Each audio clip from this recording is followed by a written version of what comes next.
اعوذ باللہ من الشیطان الرجیم بسم اللہ الرحمن الرحیم ربی زدنی علما ربی زدنی علما ربی اشرح لی صدری ویسر لی امری واحلل عقدۃ من لسانی یفقہوا قولی اما بعد فاعوذ باللہ من الشیطان الرجیم بسم اللہ الرحمن الرحیم۔ اللہ تعالیٰ سب سے پہلے کہنے والے کو عمل کی توفیق عطا فرما، اور آپ لوگوں کو بھی، بلکہ مجھے بھی سننے سمجھنے سے زیادہ سننے سے زیادہ عمل کی توفیق ہمیں عطا فرما دے۔ اعوذ باللہ من الشیطان الرجیم۔ انشاءاللہ تعالیٰ سورہ بقرہ آج ہم 196 سے 2 اور 3 تک جائیں گے اللہ کے حکم سے انشاءاللہ تعالیٰ۔ بسم اللہ۔ وَأَتِمُّ الْحَجَّ وَالْعُمْرَةَ لِلَّهِ فَإِنْ أُحْصِرْتُمْ فَمَا اسْتَيْسَرَ مِنَ الْهَدْيِ وَلَا تَحْلِقُوا رُؤُوسَكُمْ حَتَّى يَبْلُغَ الْهَدْيُ مَحِلَّهُ فَمَنْ كَانَ مِنْكُمْ مَرِيضًا أَوْ بِهِ أَذًى مِنْ رَأْسِهِ فَفِدْيَةٌ مِنْ صِيَامٍ أَوْ صَدَقَةٍ أَوْ نُسُكٍ فَإِذَا آمِنْتُمْ فَمَنْ تَمَتَّعَ بِالْعُمْرَةِ إِلَى الْحَجِّ فَمَا اسْتَيْسَرَ مِنَ الْهَدْيِ فَمَنْ لَمْ يَجِدْ فَصِيَامُ 3 أَيَّامٍ فِي الْحَجِّ و7 إِذَا رَجَعْتُمْ تِلْكَ 10 كَامِلَةٌ ذَلِكَ لِمَنْ لَمْ يَكُنْ أَهْلُهُ حَاضِرِي الْمَسْجِدِ الْحَرَامِ وَاتَّقُوا اللَّهَ وَاعْلَمُوا أَنَّ اللَّهَ شَدِيدُ الْعِقَابِ۔ بسم اللہ۔ اور حج پورا کرو، اور عمرہ اللہ کے لیے ہے، پورا کرو۔ پھر اگر روک دیے جاؤ تو جو میسر آئے قربانی کرنی چاہیے، اور اپنے سر کی حجامت کراؤ جب تک قربانی اپنی جگہ نہ پہنچ جائے۔ پھر تم میں سے جو کوئی بیمار ہو یا اسے سر کی تکلیف ہو تو وہ بدلہ دے روزے سے یا خیرات یا قربانی کا۔ پھر جب تم حاضر ہو جاؤ، خاطر جمع ہو جاؤ، تو جو کوئی فائدہ اٹھائے عمرہ کو حج کے ساتھ ملا کے، تو جو کچھ قربانی میسر ہو۔ پھر جسے قربانی نہ ملے وہ روزہ رکھے 3 دن کا حج کے دنوں میں، اور 7 دن روزے جب تم لوٹو، یہ 10 پورے ہوئے۔ یہ حکم اس لیے ہے کہ جس کے گھر والے مسجد الحرام کے پاس نہ رہتے ہوں، اللہ سے ڈرتے رہو، جان لو کہ بے شک اللہ کا عذاب سخت ہے۔ تو یعنی کہ اب آپ لوگ آیت سے تو سمجھ گئے ہوں گے کہ آج ہم حج کے بارے میں پڑھیں گے انشاءاللہ تعالیٰ۔ اس سے پہلے ہم نے روزے کے احکام پڑھے تھے، کہ میں نے آپ کو بتایا تھا روزے کے احکام صرف ایک ہی جگہ قرآن میں آتا ہے، وہ ہے سورہ بقرہ میں ہی ہمیں روزے کے احکام ملیں گے۔ حج کے احکام یہاں بھی، اور پوری سورہ حج بھی اس کے نام سے ہے، آپ نے دیکھا ہوگا۔ سورہ حج ہے نہیں ہے، میں نے اپنے سے کہہ دیا، آئی ڈونٹ نو، سوری اگر میں نے غلط کہا ہو تو نا۔ اعوذ باللہ من الشیطان الرجیم بسم اللہ الرحمن الرحیم۔ اور حج پورا کرو، اور عمرہ اللہ کے لیے پورا کرو، یعنی کہ حج اور عمرہ پورا کرو ملا کے۔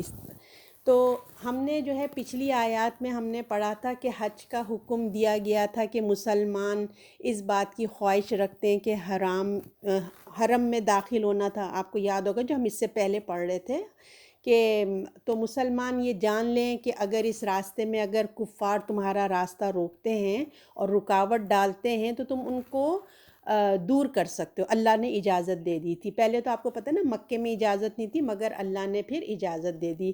پھر جہاد کی آیات ہم نے پڑھی تھیں، اور بتایا گیا تھا کہ مسلمان کی کیا ذمہ داری ہے، اور اس کو وہ کیسے اپنی رکاوٹ کو تقوی اختیار کرتے ہوئے دور کرے گا۔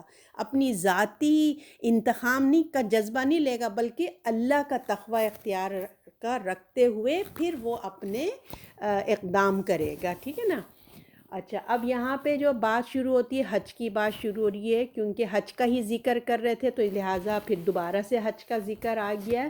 اور ہم لوگوں نے جو ہے حج اور عمرے کے بارے میں آج کل بھی ہم لوگ عمرے کی احادیث پڑھ رہے ہیں، اور حج کی ہم نے کافی ڈیٹیل ہم حدیثوں سے پڑھ کے آ رہے ہیں، ٹھیک۔ تو ہم اس میں سرسری سا ہی جائزہ لیں گے، اور اس میں ہے کہ اعوذ باللہ من الشیطان الرجیم، حج پورا کرو اور عمرے کو ملا لو، اور اللہ نے جو حج اور عمرے کی باتیں سمجھیے۔ تو تو جس طرح دیکھیے فرض نمازیں ہم پڑھتے ہیں نا، فرض نماز کے ساتھ جیسے نفل اور سنت کی نماز بھی ہوتی ہے، تو اسی طرح کہ اصل کیوں پڑھتے ہیں ہم اس کو نفل اور سنت، کہ ہماری جو فرض نماز ہے نا اس کو پڑھنے میں ہمیں موٹیویشن ملتا ہے. جب سنت نفلوں کی عادت ہوتی ہے تو فرض کی بھی ہمیں موٹیویشن ملتی ہے. اور پھر ہمارے جو یہ نفل سنت جو ہوتے ہیں نا، ہماری فرض نماز کی جو کمی بیشی ہوتی ہے، آپ کو پتہ ہے ہم کس طریقے سے ذکر کرتے ہیں اور کس طریقے سے ہماری ہوتی ہے، تو اس کمی کو جو ہے نا وہ پوری کرتی ہے ہمارا فرائض جو سنت اور نفل جو ہیں. تو اسی طرح جو عمرہ ہے نا، تو حج کے لیے ہمیں موٹیویشن کرتا ہے، موٹیویٹ کرتا ہے ہمارا عمرہ جو ہے. اور پھر اسی طرح جو حج میں کمی بیشی ہوتی ہوگی اس کے لیے بھی ہمارا کچھ نہ کچھ اس سے نیکیاں ملتی ہیں عمرہ کرنے سے بھی. اور پھر آپ دیکھیے گا کہ عمرہ کی وجہ سے نا پورے سال ہمارے خانہ کعبہ میں رونق لگی رہتی ہے عمرہ سے. اگر صرف ایک ہی مہینہ ہوتا ہے کہ جاؤ کر کے تو پورا ٹائم پھر خانہ کعبہ خالی ہوتا، تھوڑے لوگ طواف کر رہے ہوتے، مگر عمرے کی رونق سے ہم دیکھتے ہیں کہ بہت رونق ہوتی ہے. تو اب یہاں بات ہو رہی ہے اور حج پورا کرو اور عمرہ اللہ کے لیے پورا کرنا ہے.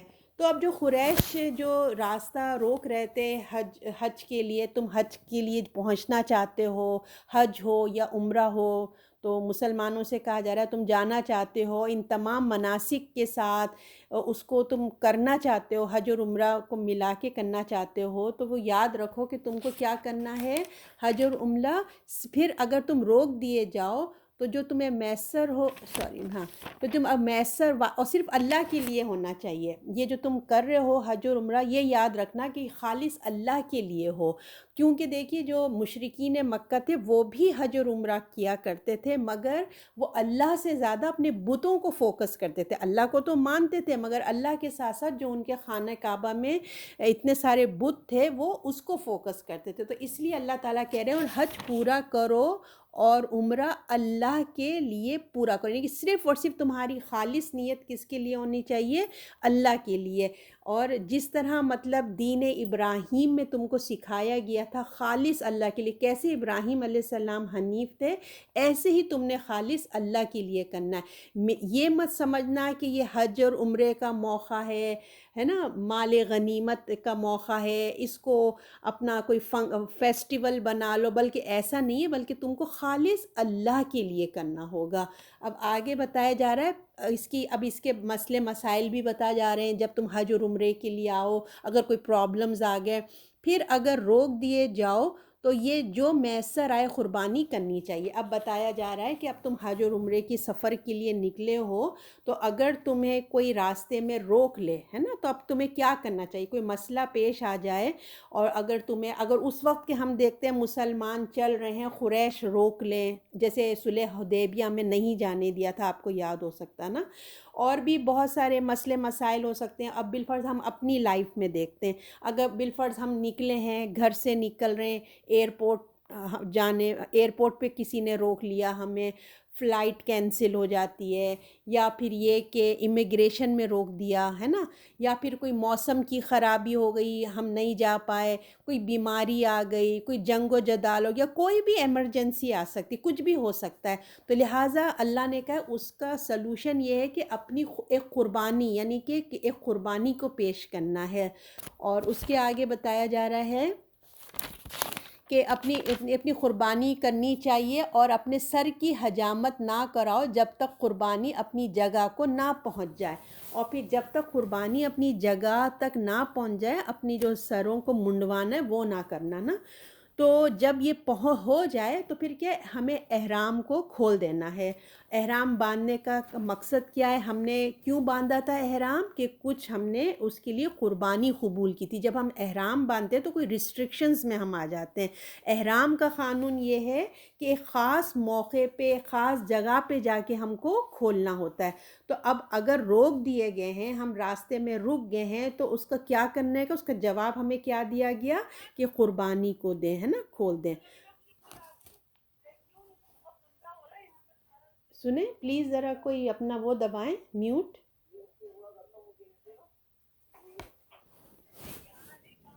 اچھا، تو اگر روک دیا جائے تو پھر قربانی کو ہمیں، جب ہم قربانی کو دے دیں گے، جب جگہ پہ پہنچ جائے گا تو ہم کیا کریں گے؟ اپنا احرام کو کھول دیں گے. اور مجبوریوں کو دیکھیے، جو بھی ایمرجنسی مجبوری ہیں تو اللہ تعالیٰ جانتا ہے.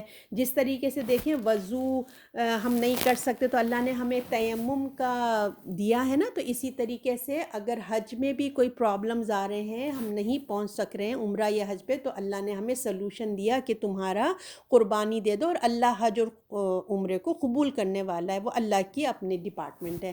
تو احرام کی پابندی میں دیکھیں یہ بات کہ جب تک ہم احرام نہیں کھولیں گے، جب تک کہ ہماری قربانی نہ پہنچ جائے، ہم اپنے بال کو نہیں کاٹیں گے. تو لہٰذا جب تک قربانی اپنی جگہ نہیں پہنچے گی، ہمیں اپنے بالوں کو نہیں کاٹنا ہے.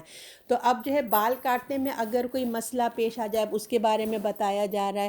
جب تک قربانی اپنی جگہ پہنچ جائے، پھر تم میں سے جو کوئی بیمار ہو یا آئے ہے اس کے سر میں تکلیف، تو بدلہ دے دے روزے یا خیرات یا قربانی کا. تو اب بتایا جا رہا ہے کہ اب قربانی کے پہنچنے سے پہلے ہی ہے نا، اب کوئی ایسا کوئی بیماری لگ گئی جس سے ہم بالوں کو ٹچ نہیں کر سکتے، یا بالوں میں کوئی ایسا پریشانی شروع ہو گئی، تو اس کے بارے میں بتایا جا رہا ہے کہ قربانی کی جگہ پہ پہنچنے سے پہلے جیسے کوئی مشکل آ جاتی ہے تو کیا کرنا چاہیے؟ فدیہ دے دینا چاہیے. تو اللہ کی راہ میں کیا ہے؟ روزے رکھنا چاہیے، صدقہ خیرات کرنا چاہیے، اور ایک قربانی بھی دینا. 3 چیزیں اللہ نے ہم کو آپشن بتائی ہے. تو اپنے لحاظ سے جو مطلب ہم کر سکتے ہیں، اللہ نے کہا تم اس کو کر دو جو بھی تم کر سکتے. پھر اپنا احرام کو جو ہے وہ کھول دینا ہے. تو لوگوں نے آپ صلی اللہ علیہ وسلم سے پوچھا کہ آپ بتا دیں، کیونکہ اللہ نے ہماری مرضی پہ چھوڑ دیا ہے کہ کتنا کرو، روزے رکھو، کیا کیا کیسے کرنا چاہیے. تو آپ صلی اللہ علیہ وسلم نے فرمایا کہ روزے جو ہیں وہ 3 رکھ لو، اور مسکین یا کسی کو کھانا کھلانا ہے تو 6 مسکینوں کا حساب رکھ لو، اور قربانی کے لیے 1 بکری کا حساب کتاب رکھ لو. اب آگے بات ہے، پھر جب تمہاری خاطر جمع ہو جائے، یعنی کہ تم سیٹل ڈاؤن ہو جاؤ، تو جو کوئی فائدہ اٹھائے عمرہ کو حج کے ساتھ تو ملا کر، تو جو کچھ قربانی میسر ہو، پھر وہ جسے قربانی نہ کرے وہ روزے رکھے 3 دن حج کے دنوں میں، اور 7 روزے جب وہ لوٹے اپنے گھر کو. یہ 10 ہیں. اب یہاں حج اور عمرے کو جب ہم ایک ساتھ ملا کے کرتے ہیں نا، تو اب اس کے بارے میں احکام بتایا جا رہا ہے. دیکھیں ایک طریقہ تو یہ ہے کہ ہم حج کرنے گئے، احرام باندھا ہم نے، اور ہم نے ساتھ میں عمرہ بھی کر لیا، جیسے کہ ہم لوگ کرتے ہیں یوزلی.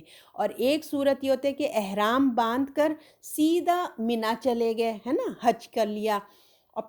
اور بعض دفعہ ہوتا ہے کہ انسان حج کرنے کے لیے سعودی عربیہ گیا ہے، پہلے چلا گیا، پھر اس نے سوچا کہ ارے ابھی جو ہے میں عمرہ بھی کر لیتا ہوں، حج کرنے گیا ہوں تو. یا پھر دیکھیے عمرے کے لیے گیا، بہت سے لوگ چلے جاتے ہیں بہت سے پہلے. تو اگر اب وہ سوچتا ہے کہ اگر میں 1-2 مہینہ اب ایک اور رک جاؤں تو حج کا سیزن آ رہا ہے، میں کیوں نہ حج بھی کر لوں گا. تو حج کا مہینہ آیا تو اس نے کیا کیا؟ حج کے لیے رک گیا.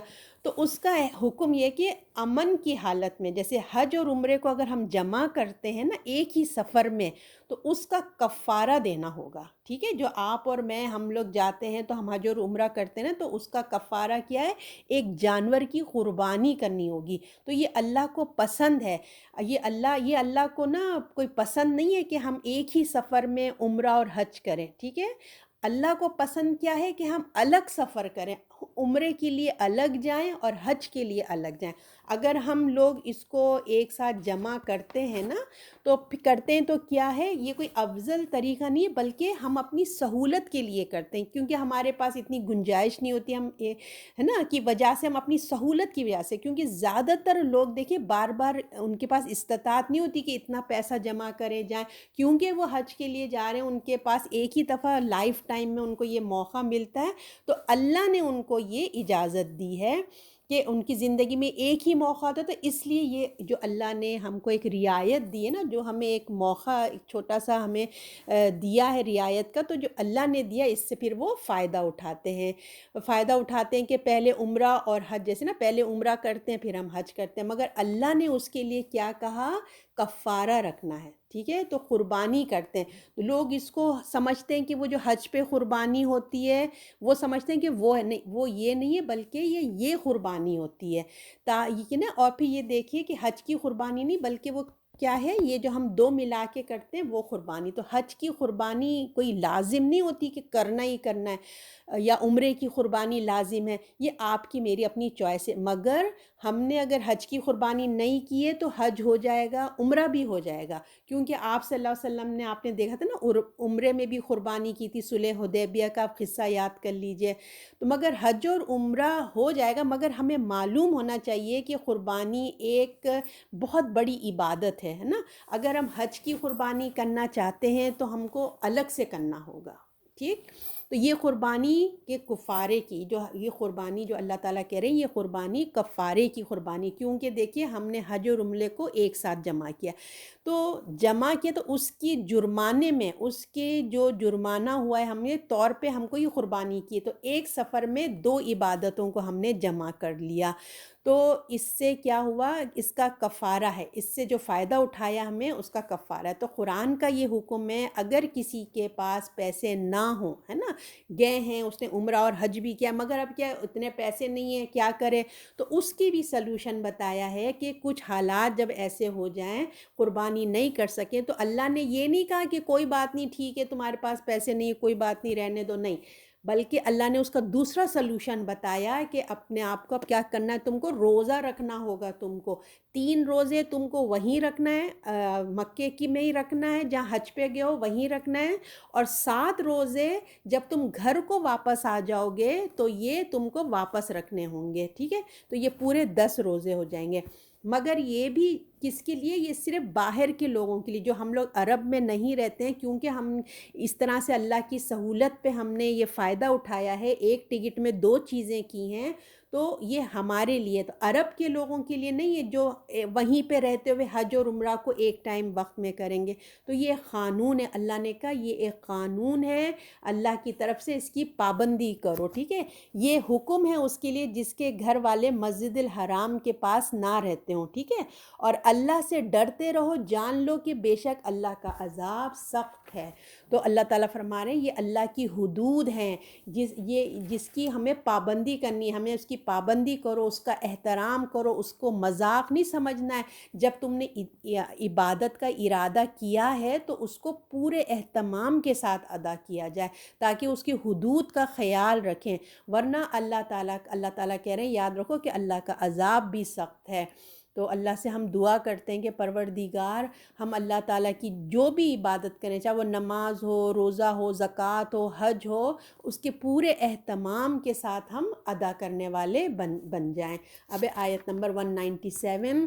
حج کے چند مہینے معلوم ہے، پھر جس نے ان میں حج لازم کر لیا تو عورت سے بے حجاب نہ ہونا، نہ حج کے زمانے میں گناہ کرنا، نہ جھگڑا کرنا، اور جو کچھ تم نیکی کرتے ہو ان سے اللہ جانتا ہے. اور اللہ زادِ راہ لے لیا کرو، بے شک بہتر زادِ راہ تقویٰ ہے. زادِ راہ جو ہے نا، وہ کہتے ہیں اپنے جانے کے جو ساتھ میں سامان جو ہوتے ہیں اس کو کہتے ہیں. اور اے عقل مندو مجھ سے ڈرتے رہو. اب حج کی بات ہو رہی ہے، اب اس کے بتایا جا رہا ہے کہ حج جو ہے نا ایک مقرر وقت پہ، مقرر جگہ پہ ہوتا ہے، مقرر مہینہ ہوتا ہے اور مقرر جگہ پہ بھی ہوتا ہے. یہ نہیں کہ ہر جگہ نہیں ہو جاتا، ایک مقرر اس کی ایک جگہ ہے اور اس کا ایک وقت ہے. تو ہمیں اس کی تفسیر کہاں سے ملے گی؟ احادیث سے ہمیں اس کی تفسیر، ہمیں اس کی معلوم ہو جائے گی. تو لہٰذا یہ نہیں کہ ہم جب جہاں چاہیں، جس جگہ چاہیں، جون سے مہینے میں چاہیں ہم کر لیں، ایسا نہیں ہوگا. ٹھیک ہے. تو حج کرنے کے اس کا ایک وقت، یعنی کہ اللہ نے ہمیں کیا ایک 4 مہینے حرمت والے بتائے ہیں نا. ایک رجب ہے، ذی القعدہ، ذی الحج، محرم. تو رجب میں نے آپ کو بتایا تھا عرب کے لوگ زیادہ تر رجب میں عمرے کے لیے آیا کرتے تھے، کیونکہ جو حرمت والے مہینے ہوتے تھے نا اس میں کوئی لڑائی جھگڑا اسٹاپ کر دیا جاتا تھا، تو اس لیے وہ لوگ پیسفلی آتے تھے اور اپنی عبادت کر کے جاتے تھے. اور جو 3 مہینے ہیں ذی القعدہ، ذی الحج، محرم، تو اس میں کیا ہوتا تھا، اچھا لمبا ٹائم ہوتا تھا نا، تاکہ جو ہے فرصت کے مہینے ہوتے تھے، لوگ جو ہیں حج کے مہینے، اس کو حج کے مہینے بھی لوگ کہنے لگے تھے. تو لوگ حج کرنے آتے جاتے، نہیں کہ آرام سے آتے اپنا، کیونکہ آج کی طرح تو نہیں تھا نا کہ لوگ پہلے پیدل بھی آ رہے ہیں، اونٹوں پہ بھی آ رہے ہیں، تو آرام سے ان کو آنے کے لیے اچھا خاصا ٹائم ملتا تھا، مہینے بھر کا کہہ لیجیے. پھر وہ حج کرتے تھے، پھر آرام سے وہ لوٹ کے بھی چلے جاتے تھے. پھر ان میں سے جو شخص بھی احرام باندھ کر ارادہ کرتا تھا اپنے اوپر، تو یہ لیے کچھ پابندیوں کو بھی قبول کرتا ہے۔ آپ کو پتہ ہے نا، جب ہم احرام باندھ لیتے ہیں اس کا مطلب ہے ہم اپنے لمٹ میں آ گئے۔ تو یہاں ہے کہ حج کے چند مہینے ہیں معلوم کے، پھر جس نے اس پہ حج کو لازم کر لیا، ٹھیک ہے، جب ہم نے احرام باندھ لیا، نیت کر لی کہ ہم اللہ کے لیے قربانی کے لیے جا رہے ہیں، اللہ کا جو ایک عبادت ہے اس کے لیے ہم جا رہے ہیں، تو حج کا جب ارادہ کر لیا تو اب ہم کو سمجھنا چاہیے کہ وہ اللہ کے حضور اب ہم کیا کر رہے ہیں، بہت بڑی عبادت کے لیے اب ہم حاضر ہونے جا رہے ہیں۔ تو اپنے اوپر ہم کو کیا ہوا، کچھ پابندیاں ہم نے لگا لی، اللہ نے حکم دیا اور ہم نے پابندیوں میں آ گئے۔ حالانکہ دیکھیے یہ جو احکام ہیں وہ ہماری عام زندگیوں میں بھی ہیں، مگر ایک مسلمان پر فرض ہے، مگر کیونکہ اب ہم ایک خاص بہت بڑی عبادت کے لیے جا رہے ہیں، تو اس عبادت کا مقصد بھی یہ ہے کہ مسلمان اپنی زندگی، کیا مقصد ہے جب ہم حج کیوں کرنے جاتے ہیں، اللہ کا احکام ہے، اللہ نے فرض کیا، جس کی استطاعت ہو، جس کی استطاعت نہیں اللہ نے اس پہ فرض نہیں کیا ہے نا، لیکن جو جا رہا ہے تو اس کا مقصد زندگی کیا ہے، وہ حج کیوں کر رہا ہے، وہ اس کا سفر کیوں کر رہا ہے، اس لیے کہ وہ اپنی زندگی کے گناہوں کی معافی مانگنے اللہ کے حضور جا رہا ہے نا، کہ معافی کا سفر ہے یہ اس کا، وہ جو جا رہا ہے وہ سفر کر رہا ہے اپنے رب کے حضور پہنچ کر اپنے زندگی بھر کی جو اس کی گناہ تھے اس سے وہ معافی مانگنے کے لیے اللہ کی طرف جا رہا ہے۔ تو پہلا حکم اللہ تعالیٰ نے کہا کہ جب تم نے اپنے اوپر لازم کر لیا تو یاد رکھو احرام کی حالت میں تم نے بے حجاب نہیں ہونا اپنی بیویوں سے۔ تو اس کے کچھ آداب بتائے جا رہے ہیں، تاکید کی جا رہی ہے کہ احرام کی حالت میں اپنی بیویوں سے نا ملاقات نہیں کرنی ہے تم نے، اور جس طریقے سے روزے میں بھی روزے کی حالت میں منع ہے تو اسی طرح ہمیں حج میں بھی احرام کی حالت میں منع ہے۔ تو عورت سے بے حجاب ہونا اور نہ حج کے زمانے میں گناہ کے کام کرنا نا، مطلب، اور اس سے بھی اس کے لیے بھی کسی قسم کی بھی کوئی ایسی حرکت، کوئی ایسی بات نہیں ہونی چاہیے جس سے ہمارے جذبات میں کوئی اتار چڑھا ہوا ہے نا، کوئی ایسا کام، کوئی ایسی بات بھی نہیں ہونی چاہیے حج کے احرام کی حالت میں۔ تو ان چیزوں سے ہمیں اس سے تمام ملتی جلتی چیزوں کو ہم کو منع کر دیا گیا تھا، جس طرح روزے کی حالت میں نے آپ سے کہا منع ہے۔ تو تاکہ کیوں منع کیا، تاکہ ہم مکمل طور پہ ہمارا ذہن اور ہمارا جسم میں طہارت اور پاکیزگی آئے، ہے نا، برقرار رہے، تاکہ ہمارا فوکس جو ہے نا عبادت میں رہے۔ پھر دوسری چیز کہا کہ فسق نہیں کرنا، یعنی کہ حج کے زمانے میں کوئی گناہ نہیں کرنا، یعنی کہ تمام قسم کے چھوٹے بڑے گناہ سمجھ لیجیے ہمیں اس سے بچنا ہے۔ ظاہر ہے کہ جب دیکھیے احرام کی حالت کی جب ہم نے پابندی کی ہے تو جائز کام بھی دیکھیں اس میں احرام کی حالت میں اللہ نے پابندی لگا دی ہے نا، جائز کاموں کو بھی لگا دی۔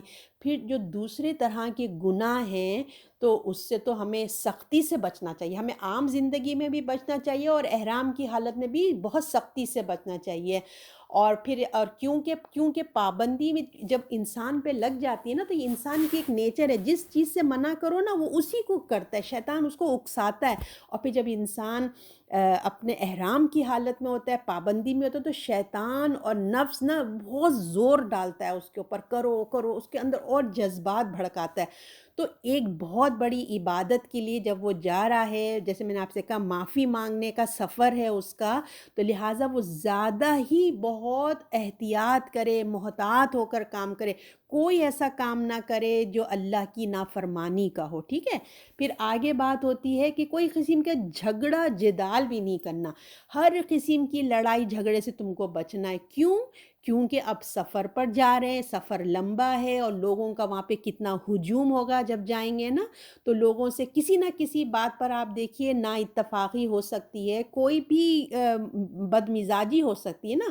پھر وہاں پر آپ پتہ ہے کہ ہر طرح کے لوگ ہوتے ہیں، ہر ملک کے لوگ ہوتے ہیں، ہر کا مزاج ڈیفرنٹ ہوتا ہے نا، تو کچھ بھی ہو سکتا ہے، لہٰذا ہمیں بہت اللہ نے کہا احتیاط رکھنا ہے، کوئی لڑائی جھگڑا نہیں کرنا ہے۔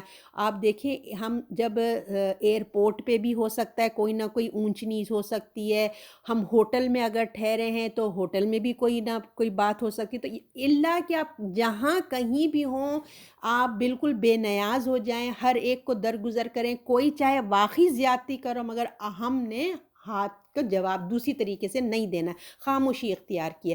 تو اپنے اندر ہمیں احساس رکھنا ہے کہ ہم احرام کی حالت میں ہیں، ہے نا، کوئی ہم سے زیادتی نہ ہو جائے، نہ کرے، کوئی کرے تو کرے، ہم کسی پہ نہ کریں۔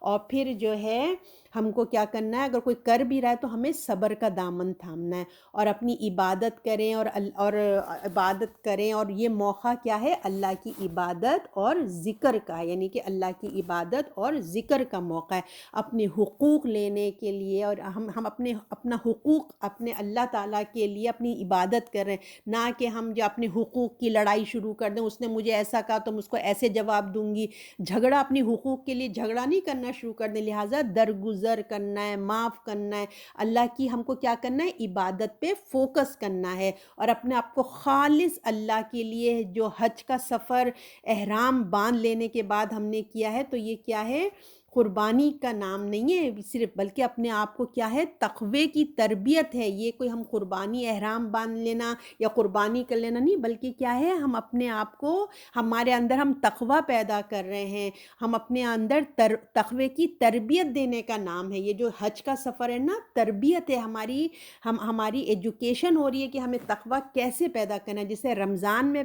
اللہ کرتا ہے، اس طرح یہ حج کے سفر میں بھی ہوتا ہے۔ اب آگے کہا گیا ہے، اور جو کچھ تم نیکی کرتے ہو، تو یاد رکھو تم جو کچھ بھی سفر حج میں اپنے برداشت کر رہے ہو، صبر کر رہے ہو، برائی کا بدلہ برائی سے، کوئی بھی تم نیکی کرو گے اپنی تربیت کے لیے کرو گے، جو کچھ بھی تم کرو گے نا اپنے اوپر، جو بھی تم پابندی لگاؤ گے، تو یاد رکھو تمہاری اپنی تربیت ہو رہی ہے، تمہارا اپنا نفس پاک ہو رہا ہے، اللہ اس کو جانتا ہے، اور وہ ضرور تمہیں جو ہے نا حج اس کا اجر عطا فرمائے گا۔ اور آپ دیکھیے جب ہم لوگ وہاں مکے میں ہوتے ہیں، کہیں بھی حج کے کہیں بھی لوگ جہاں زیادہ تو وہاں چھوٹی چھوٹی نیکیاں کرنے کا بے تحاشا موقع ملتے ہیں۔ اگر ہم کسی کے بیڈ روم میں رہ رہے ہیں تو کسی کی مدد کر دی، کسی کو کھانا لا کے دے دیا، وہاں کا باتھ روم ہے، اگر ہم نے وہ باتھ روم، پتہ نا 4-5 لوگ مل کے رہے تو باتھ روم کو صاف کر دیا، کسی کو پانی پلایا، کوئی بھی مطلب کسی کے کپڑے دھو دیے، کچھ بھی کر دیے، مطلب نیکی کے وہاں پہ بڑے مواقع ملتے ہیں، کیونکہ اتنے لوگ ہوتے ہیں تو کچھ نہ کچھ ہوتا ہے۔ تو اللہ آگے فرماتے ہیں جو کچھ تم نیکی کرتے ہو اللہ اسے جانتا ہے، اور زاد راہ لے لیا کرو۔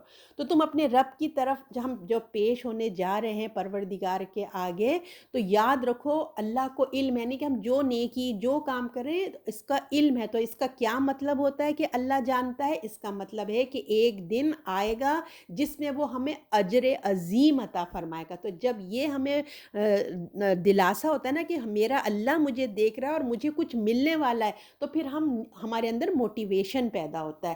پھر اللہ تعالیٰ نے فرمایا کہ جب تم حج کے سفر کے لیے نکلو تو یاد رکھو زاد راہ رکھ لیا کرو، یعنی کہ سفر کا ساز و سامان، پیسے، سب کچھ لے لیا کرو، اور بے شک بہترین زاد راہ تقوی ہے۔ اللہ نے کہا تم سب کچھ تو چیزیں لوگے، مگر یاد رکھو کہ بہترین چیز جو ہے وہ تقوی ہے۔ تو تم کو یہ باتیں بتائی جا رہی ہیں، اللہ تعالیٰ نے کہا، تو اس کا مطلب یہ ہے کہ وہ جو ہم کو زاد راہ کے بارے میں بتایا گیا ہے کہ اصل چیز جو تم کو اس سفر میں تم کو لے کے نکلنا ہے، جو تم کو ہوگا، وہ یاد رکھو کہ اللہ کے ساتھ تقوی، یعنی کہ تقوی کو لینا ہے، وہ تقوی کا سامان ہے، سفر ہے۔ باقی تو دیکھیے ہم کام تو سارے کرتے ہیں، آف کورس ہم نے ٹکٹ خریدی ہے، سب سے پہلے تو وہی چاہیے ہوگا، ویزا لیا ہے، ٹکٹ لیے ہے، پیسے خرچ کیے ہیں، اپنے جانے کے لیے ضرورت کی سامان بھی اپنے سوٹ کیس میں رکھ لیے، تو یہ سب تو ہر کوئی کرتا ہے، قربانی بھی کریں گے وہاں جا کے، سب کچھ۔ لیکن اللہ کہہ رہے ہیں، اللہ جس چیز کو اپنے کہتے ہیں کہ دل و دماغ کو اپنے لیے جو تیار کرو نا، وہ کیا چیز ہے؟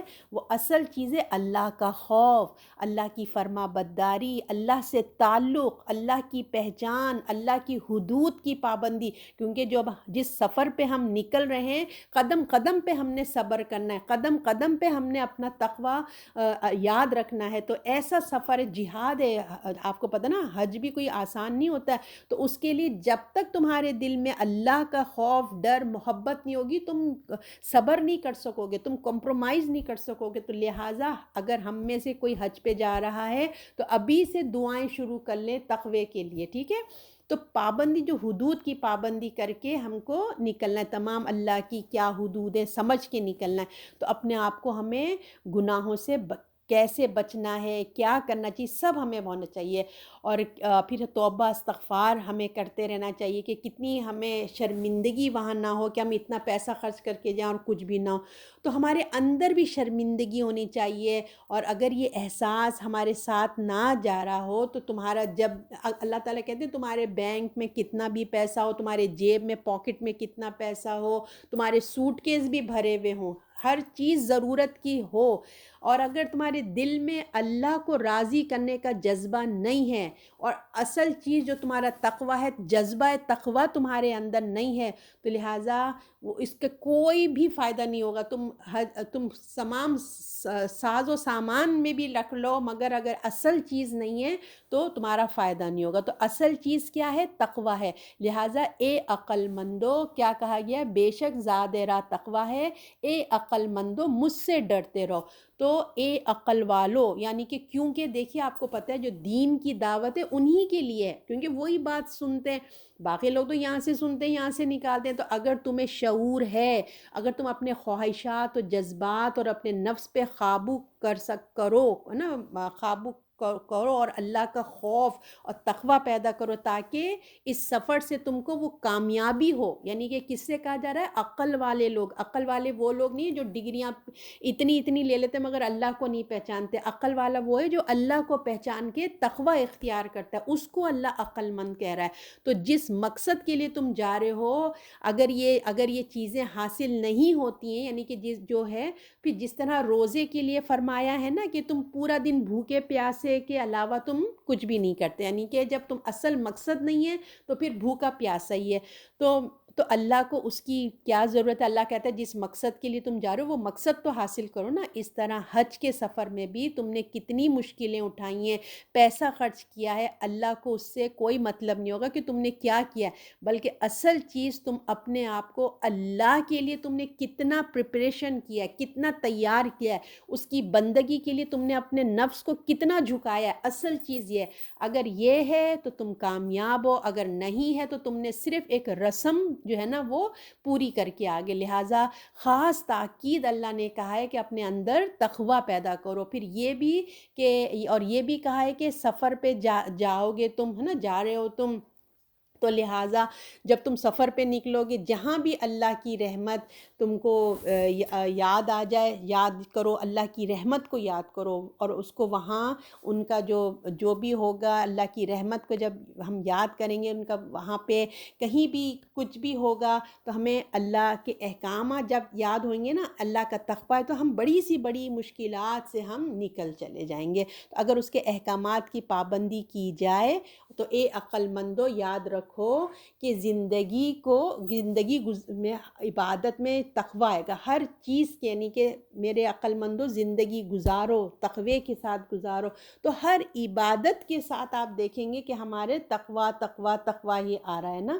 تو یہ یاد دہانی ہے کہ حج پہ جانے سے پہلے ہم نے کیا کرنا ہے، کسی آپ کریں یا کوئی جا رہا ہے تو اس کو ابھی سے کہیں کہ بھائی تقویٰ کے لیے دعا شروع کر دیں۔ اب آیت نمبر 198، تم پر کچھ گناہ نہیں کہ اپنے رب کا فضل تلاش کرو، پھر جب تم طواف کر کے عرفات سے لوٹو تو مشعر الحرام کے نزدیک اللہ کو یاد کرو، اور وہ اسی طرح یاد کرو جس طرح تمہیں سکھایا، اور بے شک اس سے پہلے تم ناواقف تھے۔ تو اب یہاں بتایا جا رہا ہے پھر تم پر کچھ گناہ نہیں کہ اپنے رب کا فضل تلاش کرو۔ اب یہاں پہ مومنوں کو تسلی دی جا رہی ہے کہ تقوی کا ذکر آئے نا، بار بار اللہ نے کہا تقویٰ تو ایک ہوتا ہے نا تقوی کا، تو انسان سوچتا ہے کہ اگر ہم حج پہ جا رہے ہیں تو ہو سکتا ہے کہ بھئی ہم حج پہ جائیں تو کوئی شاپنگ تو نہیں کرنی چاہیے، بہت بری بات ہوگی، تو دنیاوی چیزیں ہوں گی، کوئی تجارت ہم نہیں کریں، یعنی کہ بزنس ہم نہیں کر سکیں گے، یہ تو گناہ ہو جائے گا۔ تو اب اللہ نے اس کا جواب دیا ہے، کیونکہ انہوں نے دیکھیے دین کو، جو عرب کے لوگ تھے انہوں نے کافی دین میں نا بدعات شامل کر لی تھی۔ مثلاً جو ہے ہم نے پڑھا کہ وہ دروازے سے نہیں آؤ، پیچھے سے آؤ، تو اور بھی انہوں نے حج کے لیے بہت سارے چیزیں کر لی تھی بدعات۔ تو حج سے زیادہ یہ لوگ نا کیا کیا تھا، حج تو ان کا ہوتا تھا مگر اس کو بھی انہوں نے نا ایک فن کی جگہ بنا لی تھی، میلہ بنا لیا تھا۔ تو مسلمان جو تھے مجھ کو مطلب شاید مطلب تو مسلمان سمجھے کہ شاید ہم تجارت نہیں کر سکتے کیونکہ اللہ نے منع کیا کہ وہ میلے کی جگہ تو ہے نہیں، ہم تجارت نہیں کر سکتے، مگر اللہ نے کہا نہیں، ضرورت کے تحت کر لو، یعنی کہ جو ضرورت ہے کر لو۔ تمہارا اصل مقصد کیا ہوگا؟ حج کی عبادت ہے۔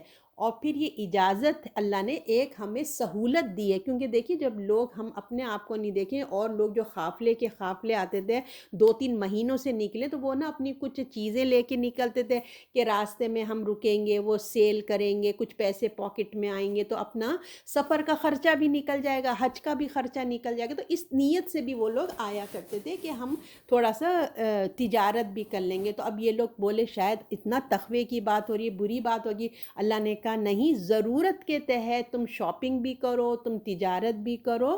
تو یہ اللہ نے کوئی حکم نہیں دیا کہ کرنا ہی کرنا ہے، بلکہ ہم کو کہا کہ کر لو، مطلب ایک سہولت دی ہے۔ یہ کوئی فرائض میں شامل نہیں کر دیا کہ ضرور کرو تو ثواب ہی ملے گا، یہ ایک اونلی اجازت ہے، یاد رکھیے، ٹھیک ہے؟ یہ اللہ نے ہمیں ایک سہولت دی ہے، کیونکہ اس زمانے میں جیسے میں نے آپ کو بتایا کہ اتنا لمبا سفر ہوتا تھا ایک علاقے سے دوسرے علاقے، تو ان کی خواہش ہوتی تھی کہ کچھ مالی فائدہ بھی حاصل ہو جاتا، مگر آہستہ آہستہ کیا ہوتا تھا، وہ جس جس علاقوں میں رکتے تھے نا، وہ قافلہ چلا، وہ وہاں پہ جہاں رکتے تھے یہ لوگ چھوٹا موٹا بزنس کرتے، تو وہ وہاں پہ کیا ہوا، بڑی بڑی بازار بننا شروع ہو گئے۔ اب ایک ہو گیا نا کہ ہر سال آنا ہے اور ہر سال اسی مہینے سے لوگ یہاں گزرتے ہیں اور بزنس ہوتا ہے۔ اب وہاں پہ کیا ہوا، وہ بڑے بڑے ایک طریقے سے کہہ لیجیے ہم آج کے زمانے میں مال کی طرح بننا شروع ہو گئے، بڑے بڑے بازار، تو اس جگہوں پہ لگنا شروع ہو گئے۔ پھر بڑھتے بڑھتے بڑھتے کیا ہوا، تو یہ اللہ کی عبادات کی جگہ، یعنی کہ حرم کے قریب قریب بھی جو مین منی ہے، مزدلفہ ہے، ان میں بھی وہ بازار لگنا شروع ہو گئے تھے۔ تو اس پر اللہ نے فرمایا کہ جو ہے نا ایسا، اللہ نے فرمایا دیکھو ایسا تو کوئی حرج نہیں ہے، مگر ہر چیز کی جب بزنس کرو مگر لمٹ میں کرو، ہے نا، لمٹ ہونا چاہیے۔ یہ سب نہیں ہونا چاہیے کہ یہ اس قسم سے تم لوگ اس کو فنی بنا لو اور عبادت سے دور ہو جاؤ۔ تو پھر یہاں پہ اسی لیے یہاں پہ اللہ نے خاص کر کے ہمیں بتایا کہ اللہ کی یاد کا اصل چیز یاد رکھو کہ تمہیں اللہ کی یاد ہونی چاہیے، اللہ کا تمہیں اس پہ ہونا چاہیے۔ آگے بات ہوتی ہے تم پر کچھ گناہ نہیں کہ اپنے رب کا کیا ہے فضل تراش کرو۔ پھر جب تم طواف کے لیے عرفات سے لوٹو، عرفات آپ کو پتہ ہے نا کہ کون سی، یہی وہ جگہ ہے جہاں حج کا مقام ہے۔ تو جب تم لوگ عرفات میں جا رہے ہو، جب وہاں سے تمہیں لوٹنا ہے، تو عرفات کے لیے ایک بات اور بھی یاد رکھیے، وہاں پہ نا مسجد نمرہ ہے، عرفات کے میدان میں مسجد نمرہ کا کچھ حصہ ہے۔ تو عرفات ایسا ہے کہ وہ کچھ حصہ جو ہے وہ مسجد کا ہے اور کچھ حصہ حدود حرم سے باہر ہے۔ تو جو بھی جا رہا ہے حج پہ، اگر کوئی مسجد نمرہ جا رہا ہے، تو حالانکہ انہوں نے وہاں بڑے بڑے سائن لگائے ہوئے ہیں، مگر پھر بھی ہمیں احتیاط کرنا چاہیے، ایسا نہ ہو کہ ہم اس جگہ پہ بیٹھ جائیں۔ وہ عرفات کا میدان کا حصہ نہیں ہے، جو مسجد کا وہ حصہ ہے وہ عرفات کا میدان کا حصہ نہیں ہے۔ تو ہمیں خیال کرنا، کوئی جا رہا ہے تو اس کو بھی یاد دہانی کرانی چاہیے کہ مسجد کے اس حصے پہ رہو جہاں پہ وہ پوسٹرز اور جہاں پہ وہ لگے ہوئے، وہاں نہیں بیٹھ جانا ورنہ وہ حج نہیں ہوگا۔ تو ذکر اللہ، یعنی کہ جب ہم عرفات سے لوٹیں، یعنی کہ ذکر اللہ میں، عبادت میں انسان خود مختار نہیں، یعنی کہ جو اللہ نے کہا ہے ہمیں ویسے ہی کرنا ہے۔ تو اس کا خاص طریقہ ہے جو اللہ کے رسول نے ہمیں بتایا ہے کہ کیسے حج کرنا ہے، کہاں جانا ہے، کہاں کیا کرنا ہے، سب کچھ جو ہے نا اطاعت میں چھپا ہے، یعنی کہ رسول اللہ کی ہم احادیث پڑھیں گے جو اللہ نے ہمیں حج کے طریقہ بتایا، ہمیں اسی طریقے سے کرنا ہے۔ تو حج جو ہے نا قدم قدم پہ کیا ہے، رسول اللہ کا اطاعت کا امتحان ہے، یوں کہہ لیجئے۔ ہمیں اللہ کی اطاعت کے مطابق ہمیں ہر چیز اسٹیپ بائی اسٹیپ حج میں کرنا ہے۔ ہم اپنی مرضی کی عبادت اگر کریں گے تو کیا ہوگا، ہم گمراہ ہو جائیں گے۔ تو لہٰذا اللہ تعالیٰ ہمیں دھیان دیتے ہیں کہ جب تم عرفات سے نکلو، ٹھیک ہے نا، یاد رکھو کہ جب تم عرفات سے ہو تو اب مزدلفہ آ رہے ہیں، اب ٹھیک ہے، عرفات سے جب ہم لوٹ کے حج ہو گیا، اب ہم مزدلفہ کی طرف آ رہے ہیں۔ تو عرفات سے لوٹو تو مشعر الحرام کے نزدیک اللہ کو یاد کرو۔ تو مشعر الحرام ہم اپنی زبان میں مزدلفہ کو بھی بولتے ہیں، ٹھیک ہے۔ تو جب ہم یاد کو مزدلفہ کے ہم قریب آتے ہیں تو وہاں پہ تم خرید و فروخت اور یہ بازاروں کے چکر میں نہیں لگ جاؤ، بلکہ کیا کرو، اللہ کی عبادت میں مشغول ہو جاؤ۔ وہاں عبادت ہے اور وہاں سونا بھی عبادت ہے۔ آپ کو یہ نہیں کہ ہم اتنا تھک کے، پورا دن کی تھکان ہوتی ہے حج کی، عرفات کے میدان میں بیٹھ کے، تو ہم کو جو ہے وہاں پہ اگر ہم سو بھی جائیں تو وہ بھی عبادت ہے۔ تو اللہ کا ہمیں وہاں پہ اللہ کی یاد کا بازار لگانا ہے، یہ نہیں کہ ہم اپنی خرید و فروخت کو کر لیں، بلکہ عبادت کی جگہ ہے، لہٰذا اللہ کو یاد کرو۔ تو وہ لوگ جو ہیں کیا کرتے تھے، آگ جلا کے، جیسے ہوتے ہیں نا آگ کے کنارے بیٹھ کے، تو وہ اپنے قصے کہانیاں یاد کرتے، اپنے باتوں کو کرتے تھے۔ لہٰذا اس جگہ کو کوئی، اللہ تعالیٰ کہتے ہیں کھیل تماشے کی جگہ مت بناؤ، بلکہ جسے اللہ نے تمہیں جس طرح بتایا ہے اسی طرح تم نے کرنا ہے، ٹھیک ہے؟ پھر انہیں اس طرح یاد کرو جس طرح تمہیں اللہ نے سکھایا، حالانکہ تمہارے اور بے شک اس سے پہلے تم ناواقف تھے۔ یعنی کہ ابراہیمی اپنے آپ کو اپنے آپ کو ابراہیم علیہ السلام کے پیروکار، فالوورز تو کہتے تھے، مگر کتنی بدعت انہوں نے ایجاد کر لی تھی۔ تو اللہ تعالیٰ کہہ رہے ہیں حالانکہ تمہارے پاس جو ہے نا بدعت ہو گئی تھی، تم گمراہی میں مبتلا ہو گئے تھے، تو اللہ نے تم پر رحم فرمایا، تم میں نبی بھیجا، حق کا پیغام بھیجا، تو اب تم بالکل جیسے ابراہیم علیہ السلام کا جو طریقہ تھا عبادت کا، تم اس طریقے سے کرو۔ تو کچھ خرید و فروخت کرنے کا نہیں ہے، بلکہ اب کیا کرنا ہے، اللہ کی تم نے عبادت میں جھک جانا ہے۔ اور پھر آیت ہے 199، پھر طواف کے لیے پھرو جہاں سے لوگ پھرے، اور اللہ سے مغفرت چاہو، بے شک اللہ تمہارے گناہ بخش دے، اللہ بخشنے والا مہربان ہے۔ تو اب آپ دیکھیے کہ یہ اب جو ہے نا، پھر طواف کے لیے پھرو جہاں سے لوگ پھریں۔ اب یہاں پہ قریش مکہ، کیونکہ وہ لوگ جو ہیں خانہ کعبہ کا کنٹرول ان کے پاس تھا، وہ اس کی حفاظت کرنے والے تھے، تو اپنے آپ کو نا بہت اونچا سمجھتے تھے۔ وہ کہتے تھے ہمارے میں اور ان میں تھوڑا فرق ہونا چاہیے، عام لوگوں میں اور ہم میں کچھ فرق ہونا چاہیے۔ تو مذہبی لوگوں کے پاس بھی انہوں نے کیا کیا، ایک اسٹینڈرڈ، انہوں نے اپنا ایک اسٹینڈرڈ کر لیا۔ تو اہل قریش بھی جو نا بہت، جو میں نے آپ کو بتایا خانہ کعبہ کی حفاظت کرتے تھے، تو انہوں نے ایک اپنا ایک شان بنا لی، اسٹینڈرڈ بنا لیا کہ ہم جو ہے نا حدود حرم سے باہر نہیں نکلے۔ ایک جیسے باؤنڈری ہوتی ہے نا، تو ہم کیا کریں گے، یہ جو عرفات کا میدان ہے نا، وہ حرم ایک حدود، ایک جو لائن ہے کہ یہ اللہ کا حرم ہے، جیسے ہم نے پڑھا تھا نا، وہاں کسی جانور کو نہیں مار سکتے، پودے کو نہیں کاٹ سکتے، تو وہ جو باؤنڈری ہے ہم اس سے باہر نہیں نکلیں گے، کیونکہ ہم بہت اعلیٰ ہیں۔ تو عام آدمی تو جاتے ہیں عرفات، ہم مزدلفہ میں ہی ٹھہریں گے، کیونکہ بھئی ہم لوگ اونچے لوگ ہیں۔ تو یہاں پہ انہی لوگوں کی بات ہو رہی ہے کہ اللہ تعالیٰ نے کہا پھر طواف کے لیے پھرو جہاں سے لوگ پھرتے ہیں، تم نے بھی جانا ہے، تم کوئی خاص نہیں ہو، مزدلفہ میں تم نے ٹھہرنا نہیں ہے، عرفات نہیں، تم کو جانا پڑے گا۔ لہٰذا قریش کو سمجھایا جا رہا ہے، کہا جا رہا ہے کہ جہاں سے سب لوگ جا رہے ہیں تم بھی ادھر جاؤ اور پلٹو، لہٰذا تم جو ہے نا، تم بھی ایک جگہ قیام نہیں کرو گے، ٹھیک ہے، اور ایک ہی جگہ سے واپس ہوں گے، جہاں سے سب جا رہے ہیں سب جاؤ، جہاں سے سب واپس آ رہے ہیں تم بھی آؤ۔ تو آج بھی آپ دیکھیے گے، آج بھی آپ اور ہم دیکھتے ہیں خانہ کعبہ کے اندر، دیکھیے ہر ایک کو نہیں جانے دیتے، حالانکہ اللہ بار بار کہہ رہے ہیں کہ یہ اسٹینڈرڈ نہیں ہونا چاہیے کہ بہت جو اعلیٰ مقام کے لوگ ہوتے ہیں ان کو تو خانہ کعبہ کے اندر جانے دیتے ہیں، اور یا پھر کسی ملک کے پریزیڈنٹ آ رہے ہیں، یہ آ رہے ہیں، وہ جاتے ہیں، اور عام آدمی نہیں جاتا۔ تو دیکھیے اس آیت میں اگر ہم اس پہ غور کریں تو اللہ کو یہ سب اچھا نہیں لگتا کہ اللہ کا گھر سب کے لیے، تو سب کو کچھ نہ کچھ بھائی ہونا چاہیے طور طریقے۔ اللہ کا شکر ہے کہ وہ حتیم کا ایریا خالی، اس میں ہم کو نماز پڑھنے کا ایک موقع مل جاتا ہے۔ تو جو کچھ ہو گیا، اللہ نے کہا کہ جو کچھ تم لوگ دور جاہلت میں تم لوگ کر رہے تھے، جو کچھ ہو گیا، اب اپنی اصلاح کر لو، معافی مانگ لو، اور ضروری ہے کہ اپنی اصلاح کرو۔ اصل چیز ہے کہ اب یہ بدعات کو چھوڑو، اب جو طریقہ رسول بتاتے ہیں اسی طرح کرو۔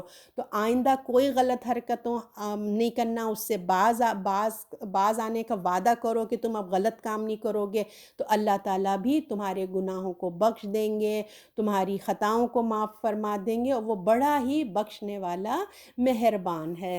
اب آیت نمبر 200، اور پھر جب اپنے حج کے کام پورے کر لو تو اللہ کو یاد کرو جیسے تم یاد کرتے تھے اپنے باپ دادا کو، بلکہ اس سے بھی زیادہ یاد کرو۔ پھر کوئی آدمی تو کہتا ہے اے ہمارے رب ہمیں دنیا میں دے اور اس کے لیے آخرت میں کچھ حصہ نہیں ہے۔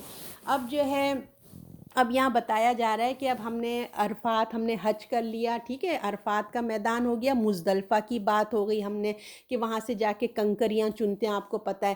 اب اس کے بعد کیا ہوتا ہے کہ ہم مزدلفہ سے واپس آتے ہیں مینا کے اندر، ہے نا۔ تو اب کیا ہوتا ہے کہ مینا میں جب ہم آتے ہیں تو اب ہم نے قربانی کرنی ہوتی ہے اور شیطان کو پتھر مارنے ہوتے ہیں، خانہ کعبہ کو جانا ہوتا ہے، اپنا سر کے بال نکالنے ہوتے ہیں، تو اب ہمارا احرام جو ہے نا وہ کھل جاتا ہے۔ تو جب ہم حج سے فارغ ہو جاتے ہیں، یعنی کہ بڑے بڑے کام ہمارے ہو جاتے ہیں، تو لوگوں کا مائنڈ کیا ہوتا ہے، تھوڑا ریلیکس ہو جاتا ہے، ہم تھوڑا نا تفریح کے موڈ میں، ریلیکسنگ موڈ میں آ جاتے ہیں۔ تو لوگ کیا ہوتے ہیں، پھر بیٹھ کے باتیں شروع کر دیتے ہیں، قصے کہانیاں سنانا شروع کر دیتے ہیں، ہوتا ہے نا ریلیکس موڈ میں آ گئے، باتیں کرو۔ کچھ لوگ جو ہیں آپ دیکھیں ہر ایک کا اپنے اسٹینڈرڈ کی باتیں کرتا ہے۔ اگر ہم اپنی زندگی کو دیکھیں، قرآن سے پڑھنے سے پہلے ہماری باتوں میں کیا تھا، خالی دنیا دنیا دنیا کی باتیں تھیں۔ اب ہمارے کو اللہ کا، جب ہم اپنے گروپ میں ملتے ہیں تو ہمیں اچھا لگتا ہے کہ ہم اللہ کی باتیں کریں، قرآن کی آیات پہ ڈسکس کریں، ہے نا۔ ہم اگر آپس میں ملتے ہیں تو ہمارے باتوں کا وہ معیار چینج ہو گیا۔ تو اس طرح یہ بھی دنیا پرست لوگ تھے قریش کے، یہ لوگ بھی مینا میں آ کے اپنی قصے کہانیاں بیان کرنا شروع کر دیا کرتے تھے۔ تو اللہ تعالیٰ نے کہا کچھ لوگ جو ہوتے ہیں نا کیا کرتے ہیں، حج کو ایک بوجھ سمجھ کے اتارتے ہیں، اوف بس ہو گیا، اب ہمارا احرام اتر گیا، اب ہم ریلیکس ہو گئے، ہے نا۔ کچھ لوگ ذمہ داری سمجھ کر کرتے ہیں اور پھر جو ہے ریلیکس جو بھی کہہ لیجیے ہو جاتے ہیں۔ تو اب ان کو یہاں یہی بتایا جا رہا ہے کہ اب تم نے کیا کرنا ہے اس کے بارے میں بتایا جا رہا ہے کہ دیکھو تم کو یہاں آ کے بھی تم کو اتنے ریلیکس نہیں ہو جانا، بلکہ اللہ کی یہ جگہ، یہ جو جگہ ہے اللہ کی یاد کی جگہ ہے، ٹھیک ہے۔ یہ تمہاری قصے کہانیوں کی جگہ نہیں ہے، یہ مناسک احرام جب تم کھول دیتے ہو، یا تم یہاں تم نے مینا میں رہنا ہے 2 دن یا 3 دن جو تم یہاں قیام کرو گے، اور جب تم لوگ مل بیٹھ کے بیٹھو گے مزدلفہ میں جس طرح تھے، اب یہاں پہ جب تم آئے ہو تو اب تم اہل قریش کی اب اصلاح بھی ہے، اور جو ہے یہاں مینا کی بھی اصلاح۔ پہلے مزدلفہ کے بارے میں بتایا گیا کہ وہاں پہ تم نے کیا کرنا ہے، اور اب مینا کے بارے میں بتایا جب تم بڑی عبادت سے فارغ ہو، یعنی کہ حج کا بڑا کام ہو گیا، تو کیا کرنا ہے، اللہ کو زیادہ سے زیادہ یاد کیا، اللہ سے مانگنے کا موقع ہے، یہ خاص موقع ہے، دعاؤں کا موقع ہے۔ یہاں تم کوئی بیٹھ کے شعر و شاعری قصے گوئیں، وہ لوگ اپنے باپ دادا کے وہ مشہور قصے، ان کے فتوحات کے قصے وہ سب بیان کرتے تھے۔ تو مگر اللہ نے کہا ایسا نہیں کرنا، بلکہ یہاں کیا کرنا ہے، اللہ کی عبادت، یہ دعائیں مانگنے کا موقع ہے، خاص موقع ہے۔ مگر افسوس کہ بہت سے لوگ دیکھیں ایسے جو دعا کرتے ہیں، پھر آگے بتایا جا رہا ہے، مگر افسوس یہ ہوتا ہے پھر کوئی کہتا ہے اے رب ہمیں دنیا میں دے اور اس کے لیے آخرت میں کچھ حصہ نہیں ہے۔ مگر افسوس کہ بہت سے لوگ جو ہیں دنیا داری کے لیے ہی حج کرتے ہیں اور دنیا ہی کی دعائیں پڑھتے ہیں، کہ حسنہ، اس میں آپ دیکھیے حسنہ نہیں ہے، تو لوگ صرف دنیا کو ہی مانگتے ہیں، تو ہم انہیں دنیا ہی دے دیں گے۔ پھر یاد رکھو کہ جب تم دنیا ہی مانگو گے تو پھر تمہارے آخرت میں بھی کچھ حصہ نہیں ملے گا۔ تو جو دنیا سب مانگو گے، ہے نا، جو دنیا سب مانگ لیں، پھر وہ آخرت میں پھر کچھ طلب نہ کرنا ہم سے کہ تم نے جو مانگا پھر وہ دنیا میں ملے گا۔ تو مگر جو لوگ جن کے لیے صرف دنیا میں ہی سب کچھ ہے نا، جس کی تمنا خواہشیں اور صرف دنیا ہی ہے، تو ان کے دل میں دیکھیے، ان کے دل میں پھر کیا ہوگا، زبان پہ بھی وہی چیز جو دل میں ہوتی ہے نا، جو دل میں جس چیز کی محبت ہوتی ہے وہی زبان سے پھر ہم دعائیں کرتے ہیں۔ تو حج پر بھی آ گئے، حج بھی کر لیا، مگر جو ہے دنیا کی دولت چاہیے، عزت کی دعا، دنیا کی یہ ہو جائے کام، وہ ہو جائے، بس دنیا کی باتیں کر رہے ہیں، تو ہماری خواہشات پوری ہو جائیں، چاہے وہ جائز ہوں چاہے وہ ناجائز ہوں، ان کو اس سے کوئی میٹر نہیں ہے، بس دنیا دنیا ان کو ہوتا ہے۔ اگر ہم دیکھیں ہم نے جو ہمارے عام زندگی میں بھی جو ہم تسبیحات پڑھتے ہیں، وظیفے پڑھتے ہیں، اور کچھ سلیکٹڈ قسم کے ہم روزانہ ہم جو سورے پڑھتے ہیں، تو اس کے بیک میں کیا ہوتا ہے، صرف دنیا ہی ہوتی ہے نا، کہ ہمارا رزق کشادہ ہے، بچوں کی شادیاں ہو جائیں، ہماری جابیں مل جائیں، اولاد ہو جائے، ہم انہی چکروں میں چند سلیکٹڈ وظیفے پڑھتے ہیں اور سلیکٹڈ سورے پڑھتے ہیں۔ تو اس پہ ہم کو غور و فکر کرنا چاہیے کہ ہمارا فوکس صرف دنیا نہیں ہونا چاہیے، ہے نا۔ اللہ تعالیٰ فرماتے ہیں یہ آگے دیکھیے، آگے اب 201 میں فرماتے ہیں، اور کوئی ان میں سے کہتا ہے اے ہمارے رب ہمیں دنیا میں بھی خوبی عطا کر اور آخرت میں بھی خوبی دے اور ہمیں دوزخ کے عذاب سے بچا۔ تو کچھ ایسے لوگ بھی ہوتے ہیں جو اللہ سے دین اور دنیا اور آخرت کی بہتری مانگتے ہیں، دین ان کو دنیا بھی چاہیے اور دین بھی چاہیے، دونوں چیزیں چاہیے، اور آخرت کے عذاب سے بچنے کی بھی دعا کرتے ہیں۔ اور یہ دعا تو آپ کو پتہ ہی ہے نا، ہم لوگ سب پڑھتے ہی ہیں۔ تو وہ دنیا کو بھی مانگتے ہیں، کیوں؟ اس لیے کہ مومنین کو پتہ ہے کہ اگر ہم دنیا کی دعا نہیں کریں گے تو کیسے کیونکہ دنیا ایک ضرورت ہے نا، مگر ان کا جو فوکس ہوتا ہے، ان کی جو نگاہ ہوتی ہے نا، وہ آخرت پہ ہوتی ہے، ٹھیک ہے؟ ان کو یہ احساس ہے کہ ہم ایسی جگہ جا رہے ہیں، یعنی کہ خانہ کعبہ میں ایسی جگہ جا رہے ہیں جہاں دنیا اور آخرت کے ساتھ ساتھ ہمیں کیا کرنا ہے؟ آگ سے بچنے کی بھی دعا کرنا ہے۔ تو قرآن نے ہمیں بتایا کہ بندے مومن کس طرح دعا کرتا ہے، دنیا اور آخرت کی بھلائی کے لیے دعا مانگتا ہے۔ پھر جب اللہ سے بھلائی مانگی جاتی ہے نا، تو دولت بھی ہوتی ہے، اس میں مال بھی ملتا ہے۔ جب اللہ سے ہم مانگتے ہیں بھلائی، اللہ کو پتہ ہے نا بھلائی، جب ہم اللہ سے مانگتے ہیں تو اللہ ہمیں دولت بھی دیتا ہے، مال بھی دیتا ہے، اور مشکلات کا حل بھی ہمیں بتاتا ہے، بھلائی بھی دیتا ہے، برکت بھی عطا کرتا ہے۔ اگر صرف دنیا طلب ہم کریں گے تو دیکھیے بعض دفعہ دنیا تو مل جاتی ہے مگر اس میں سے برکت نہیں ہوتی، برکت سے خالی ہوتی ہے۔ نعمت مل گئی مگر اس کی برکت سے خالی ہو تو وہ نعمت کا مزہ تو نہیں رہا نا۔ تو لہٰذا خاص کر کے ہمیں بتایا جا رہا ہے کہ لوگ جو ہیں اس کے خاص مقام تک، جو اس کی اتنی بڑی عبادت کی جگہ ہم گئے ہیں حج کرنے کے لیے، مگر جب یہاں پر آتے ہیں تو وہ صرف بعض لوگوں کی طرح جو صرف دنیا ہی مانگتے ہیں، ایسے نہیں کرنا، بلکہ کیسے کرنا ہے؟ تمہیں دنیا کے ساتھ اپنی آخرت کا بھی سوال کرنا ہے، اور تمہارا کوئی، ورنہ اگر تم ایسے کرو گے صرف دنیا دنیا مانگو گے تو پھر تمہارا آخرت میں کوئی حصہ نہیں ہوگا۔ تو انہی، اور پھر کیا ہے آیت نمبر 202 ہے کہ اور انہی لوگوں کے لیے ہے ان کی کمائی سے حصہ، اور اللہ جلد حساب لینے والا ہے۔ اور وہ خوش نصیب لوگ ہیں جو دنیا اور آخرت اور آگ کے عذاب سے جو پناہ مانگتے ہیں، بالکل صحیح دعا کرتے ہیں، صحیح جگہ پہ صحیح دعا مانگتے ہیں، جس کو جو ہے اللہ تعالیٰ نے سکھایا، اللہ تعالیٰ نے کہا یہ بالکل ٹھیک بات کہتے ہیں، یہی لوگ ہیں جو کامیاب ہونے والے ہیں۔ اللہ تعالیٰ کہتے ہیں یہی لوگ کامیاب لوگ ہیں، ان کو کامیابی ملے گی، اور ان کا حصہ بھی جو ہے، جو دنیا اور آخرت کو ساتھ مانگے کہ کیا ہوگا، اللہ ان کو کامیابی دے گا۔ اللہ نے ہمیں دیکھی جو دعا کا صحیح طریقہ سکھا دیا نا، جو ہم نے جیسے 201 میں جو پڑھا ہے، یہ دنیا اعتدال، ایک اعتدال کے ساتھ ہمیں دعا بتا دی ہے کہ دنیا میں حسنہ میں ساری نعمتیں آ جاتی ہیں۔ دنیا کی نعمت ایسی جو ہماری آخرت کے لیے بھی نقصان دہ نہ ہو اور ہمارے لیے آزمائش بھی نہ پڑے، اور نعمت ایسی ہو کہ ہم آپ کو جیسے نا ایسی نہ ہو کہ نعمتیں پا کے ہم اللہ کو بھول جائیں، تکبر کا شکار نہ ہو جائیں۔ ہمیں اللہ علم دے تو علم نافع ہو، رزق حلال ہو، صحت بھی اچھی ہو، دنیا اور آخرت کے ہم کام کر سکیں، اچھی صحت ہو، ہم دنیا والوں کے لیے بوجھ نہ بن جائیں، اخلاق ہمارا اچھا ہو، ہماری صحت اچھی ہوگی تو ہمارا اخلاق اچھا ہوگا تو ہم لوگوں پہ پھر بوجھ نہیں بنتے ہیں نا۔ نیک اولاد ہو، فرما بردار ہو، دین و دنیا کی عزت دیکھیے اللہ کی اطاعت کے ساتھ آتی ہے نا، نیکی کی توفیق جس سے دل اور جسم کو کیا ہوتا ہے؟ خوشی ملتی ہے۔ حسنہ عبادت ہے دیکھیے جو دل کو خوشی دیتا ہے، حسنہ جو ہے نا، ربنا آتینا فی الدنیا حسنہ جو ہے نا وہ ایک خوشی دیتا ہے، محبت کے قابل ہمیں بنا دیتا ہے، ہمارے دل کو جو ہے نا اللہ کی محبت کے قابل بناتا ہے، فرشتوں میں ہمارا ذکر ہوتا ہے، اور آگ کے پھر ہم عذاب سے بچتے ہیں۔ تو اس دعا سے یہ تعلیم ہمیں ملتی ہے کہ ہم کو دنیا اور آخرت دونوں کی بھلائی مانگنی چاہیے، اور اس بھلائی کا فیصلہ جو ہے نا، یہ بھلائی کیا ہونی چاہیے اس کا فیصلہ ہمیں اللہ پہ چھوڑ دینا چاہیے۔ وہی جانتا ہے کہ ہمارے لیے کیا حقیقی اچھی بھلائی ہے، اور ہمیں جو ہے چیز ہے، تو خاص کر دنیا کی چیزوں میں دیکھیے ہم نہیں جانتے کہ کیا ہمارے لیے اچھا ہے کیا برا ہے۔ تو یہ جو دعا ہے ربنا آتینا آیت نمبر 2 اور 2 کی، تو یہ دعا ہم دیکھیے طواف کرتے ہوئے رکن یمینی سے حجر اسود تک کے درمیان ہم یہ دعا پڑھتے ہیں۔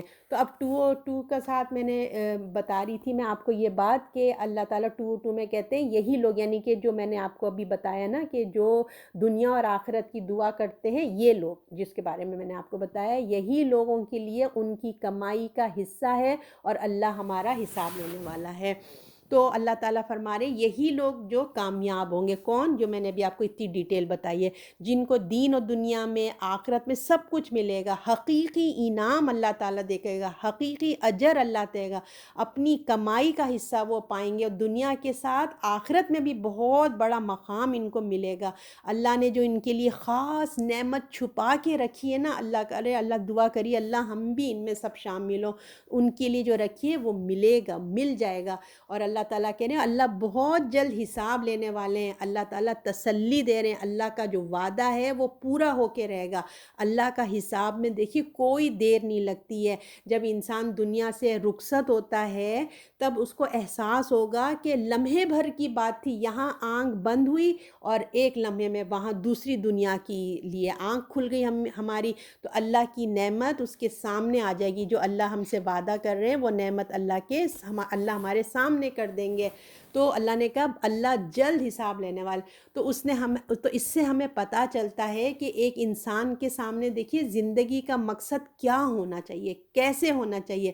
تو وہ قرآن ہمیں بتاتا ہے. سب کچھ دنیا نہیں ہے، نہ ہی کہ ہم اور نہ ہی یہ کہ تم نے جو اللہ کی عبادت کی ہے وہ صرف دنیا کی نعمتیں حاصل کی. صرف ایسا نہیں ہونا چاہیے دنیا، اور جو ہم حج کر رہے ہیں، نماز پڑھ رہے ہیں، روزہ رکھیں تو صرف ہم کو دنیا کی ہی ہمیں ہر ہوس ہے کہ بس ہمیں یہ مل جائے وہ مل جائے. صرف دنیا کی نعمتیں حاصل کرنے کے لیے نہیں ہونی چاہیے. اور یہ بھی ٹھیک نہیں ہے کہ دنیا کو چھوڑ دیں ہم اور آخر کی طرف فوکس کر لیں، بلکہ اللہ نے ہم کو کیا کیا ہے، ان دونوں کا درمیان کا راستہ بتایا. جو دنیا کا امتحان میں اللہ نے ہمیں ڈالا ہے نا، ہم آئے ہیں تو ہمیں ایک امتحان میں ڈالا ہے، تو ہمیں کو اس کو فوکس کر کے اللہ سے ہمیں آسانی اور بھلائی کے لیے دعا کرنا چاہیے. اور ہمارا جو ٹارگٹ ہے وہ کیا ہوگا، آخرت کا ٹارگٹ، آخرت کی کامیابی کا ٹارگٹ ہے. تو اس کی پوری کوشش ہو کہ وہ ہم کیا ہے، ہم جہنم سے بچ جائیں. تو جو بھی یہ رویہ اختیار کرے گا، انہیں اپنی زندگی یا اپنی دعاؤں میں، ہماری زندگی ہمارے عمل سے بھی ہونا چاہیے کہ ہم بیلنس زندگی گزاریں. یہ نہیں کہ ہم ایک طرف ڈھلکے ہوئے کہ خالی دنیا دنیا. یہ ہماری دعاؤں میں بھی ہونا چاہیے دنیا اور آخرت، اور ہماری زندگی کے معمول میں بھی لوگ محسوس کریں کہ ہم بیلنس زندگی گزاریں تو وہ کامیاب ہیں. اور مکمل یہ دعا ہے کہ اپنے لیے ہمیں بھلائی مانگنی چاہیے اور اللہ بھلائی عطا کرے گا. اور جو کچھ دنیا میں ملا ہے تو انشاءاللہ ہم کو اللہ تعالیٰ آخرت میں بھی عطا فرمائیں گے. جو بھی دنیا اللہ تعالیٰ ہمیں، جب ہم دنیا کی کوئی دعا کرتے ہیں اور مطلب اللہ کے مطابق دین و دنیا کرتے ہیں نا، تو جب ہمیں اللہ تعالیٰ عطا کرتے ہیں نا، بالفرض ہمیں دولت عطا فرماتے ہیں، تو پھر ہمیں اللہ تعالیٰ اس کے ذریعے بھی بتاتے ہیں کہ کس طرح حلال طریقے سے تم نے کمانے ہیں، اور پھر اپنے مال کو دوسروں پہ بھی خرچ کرنا. تو جب ہم حلال طریقے سے کمائیں گے تو دیکھیں وہ دنیا بھی ہماری اچھی ہوگی، اور جب ہم اس پیسے کو، ہمیں توفیق ملے گی اللہ کی دعا سے، جب ہم دوسروں پہ اسپینڈ کریں گے تو ہماری دنیا کے ساتھ ساتھ آخرت میں بھی ہماری آسانیاں ہو رہی ہوں گی. تو یہ توفیق اسی کو ملے گی نا جو دنیا اور آخرت کو سامنے رکھ کے دعا کرے گا. تو لہٰذا تو اللہ کا وعدہ ہے، اللہ نے کہا میں پورا وعدہ پورا کروں گا، یہ میرا وعدہ ہے، میرا حساب جو ہے وہ ہمیں لینے میں دیر نہیں کروں گا. تم جو محنت یہاں کر رہے ہو میں اس کا پورا پورا اجر دوں گا. ایسا تم کو جب حساب کا وقت آئے گا دیر نہیں ہوگی، بلکہ تم کو ایسا لگے گا جیسے مزدور کا پسینہ، آپ صلی اللہ علیہ وسلم کی حدیث کا مفہوم ہے نا کہ مزدور کا پسینہ خشک ہونے سے پہلے اس کی اجرت دے دی جائے. تو تم کو ایسا محسوس ہوگا کہ میں اتنے سالوں کی جو محنت کر کے آیا اور میں نے تم کو اس کا ریوارڈ دے دیا. اللہ تعالیٰ سے دعا کریں اللہ ہم کو بھی اس میں شامل کر لیں. آیت نمبر 2 اور 3 یہ لاسٹ ہے. اور گنتی کے چند دن مقرر ہے، دنوں میں اللہ کو یاد کرو، پھر جو کوئی 2 دن میں رک جائے یا جلدی چلا جائے تو اس پہ کوئی گناہ نہیں، اور کوئی رہ گیا تو اس پہ بھی کوئی گناہ نہیں، جو کہ اللہ سے ڈرتا ہو. اللہ سے ڈرتے رہو، جان لو کہ بے شک تم اس کے پاس جمع ہونے والے ہو. اب یہ بتایا جا رہا ہے کہ اب ہم نے جو مینا کی بات کی ہے نا، ٹھیک ہے، ہم مینا میں واپس، پہلے دیکھیے حج میں کیا ہوتا ہے، پہلے ہم مکے میں جاتے ہیں تو مینا کی، ہم مینا 8، کوئی لوگ 7 سے جانا شروع کر دیتے ہیں، کوئی 8 کو چلا جاتا ہے. تو ہم لوگ وہاں پہنچ جاتے ہیں، وہاں 5 نمازیں ادا کرتے ہیں، پھر جب ہم کو 10 تاریخ ہوتی ہے، 9 تاریخ ہوتی ہے تو ہمیں عرفات کے میدان میں جانا ہوتا ہے، وہاں ہم پہنچ جاتے ہیں، پھر جب عرفات پہ مغرب کا ٹائم ہوتا ہے تو ہم مزدلفہ آ جاتے ہیں، مزدلفہ میں ہم نائٹ کو اسپینڈ کرتے ہیں، مغرب عشاء کی نماز پڑھتے ہیں اور عرفات میں ظہر اور عصر کی نماز پڑھتے ہیں۔ پھر ہم اس کے بعد کیا کرتے ہیں، وہاں نائٹ اسپینڈ کر کے شیطان کو مارنے کے لیے چھوٹے چھوٹے پتھر کلیکٹ کرتے ہیں، کنکریاں کلیکٹ کرتے ہیں۔ اس کے بعد جب ہم شیطان کو جمع کرنے کے بعد مارننگ میں ہم منی آ جاتے ہیں۔ اب یہ وہیں کی بات ہے، اب ہم کو منی میں اسٹے کرنا ہے، اب یہ اس کے بارے میں بات ہو رہی ہے، ٹھیک ہے نا۔ تو 10 ذی الحج کو، 10 ذی الحج کو جو ہے ہم منی آتے ہیں نا، شیطان کو ہم کنکریاں مار دیتے ہیں، قربانی ہو جاتی ہے، ہمارے سر بھی منڈوا جاتے ہیں، ہمارا احرام کھل جاتا ہے، ہم مکے شریف جاتے ہیں، طواف کرتے ہیں وہاں پہ جا کے، تو پھر بیک ہم کیا کرتے ہیں، منی کے کیمپ میں واپس آ جاتے ہیں۔ تو اب یہاں پہ بات ہو رہی ہے گنتی کے چند دن ہے، یعنی کہ وہاں تم کو گنتی کے چند دن رہنا ہے، مقرر ہے دنوں میں اللہ کو یاد کرو، یعنی کہ جیسے میں نے آپ کو بتایا گپے شپے نہیں مارو، اللہ سے دعا کرو، ذکر کرو، اللہ کی قرآن پڑھو، نفلیں پڑھو۔